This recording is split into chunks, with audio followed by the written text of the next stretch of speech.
नमस्कार, आप देख रहे हैं प्राइम टीवी। मैं हूं आपके साथ आरती तिवारी। कुंदरकी उपचुनाव के लिए प्रचार का शोर थम चुका है।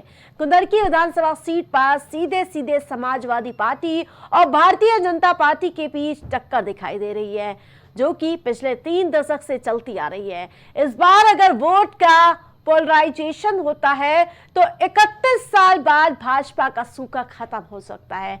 ऐसे में क्या कहता है कुंदरकी का जाति समीकरण, आइए समझाते हैं।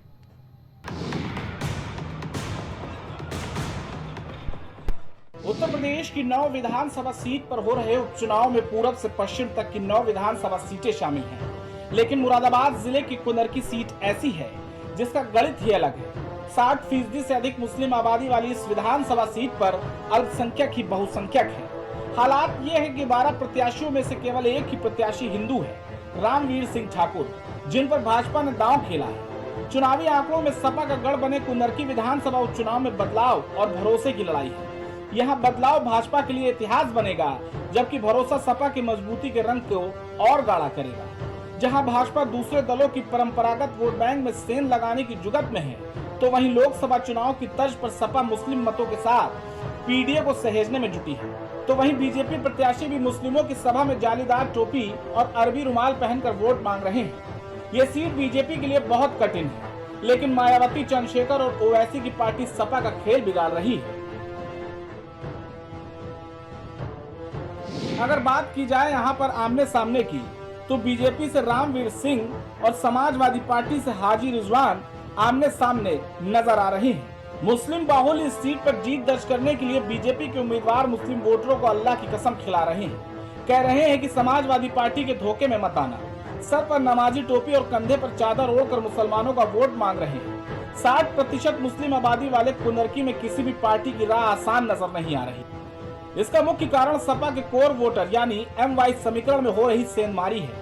अब आपको कुंदरकी विधानसभा जातीय समीकरण समझाते हैं, फिर आपको हम बताएंगे कि इस सीट की जनता किस प्रत्याशी पर ज्यादा भरोसा जता रही है। कुंदरकी के जातीय समीकरण की बात करी जाए तो यहाँ कुल वोटर 3.83 लाख है। वहीं अगर मुस्लिम मतदाता की बात करें तो 2,20,000, अनुसूचित जातियां 65,000, क्षत्रिय 30,000, सैनी 30,000, लोधी राजपूत 20,000, यादव 15,000 और अन्य 5,000 वोटर हैं।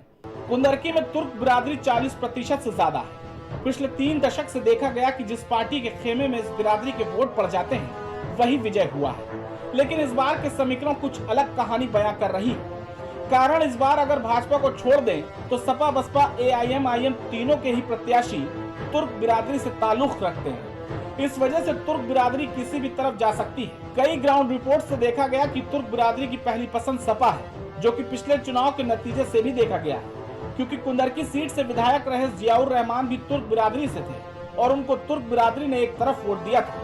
लेकिन इस बार अगर तुर्क बिरादरी के पास कई विकल्प हैं, जिसमें सपा, बसपा और AIM मौजूद है, चुनाव में एक्स फैक्टर तुर्क कही जाने वाली तुर्क बिरादरी के वोट का अगर कुछ प्रतिशत सपा, बसपा और AIM की तरफ जाता है, तो इसका सीधा फायदा भाजपा को मिलेगा, क्योंकि भाजपा के पास कुछ प्रतिशत मुस्लिम वोट आने की भी संभावना है और हिंदू वोट उनके पास पहले से मौजूद है। इसका सीधा नुकसान समाजवादी पार्टी को हुआ, क्योंकि कुंदरकी लगभग 30 साल से सपा का गढ़ रहा है और यहाँ अगर तुर्क बिरादरी के वोट का ध्रुवीकरण होता है तो सपा को नुकसान झेलना पड़ सकता है। हालांकि ये तो आने वाला वक्त ही बताएगा कि कौन किसके साथ है, क्योंकि वोटर चुनाव से पहले नहीं बताना चाहता कि वह किसके खेमे में खड़ा हुआ है। और डेस्क प्राइम टीवी। यूपी उपचुनाव का शोर थम चुका है, लेकिन किसका समीकरण जनता के बीच कारगर साबित होगा, ये देखना दिलचस्प होगा। हमारी खास रिपोर्ट में फिलहाल इतना ही। देखते रहिए प्राइम टीवी।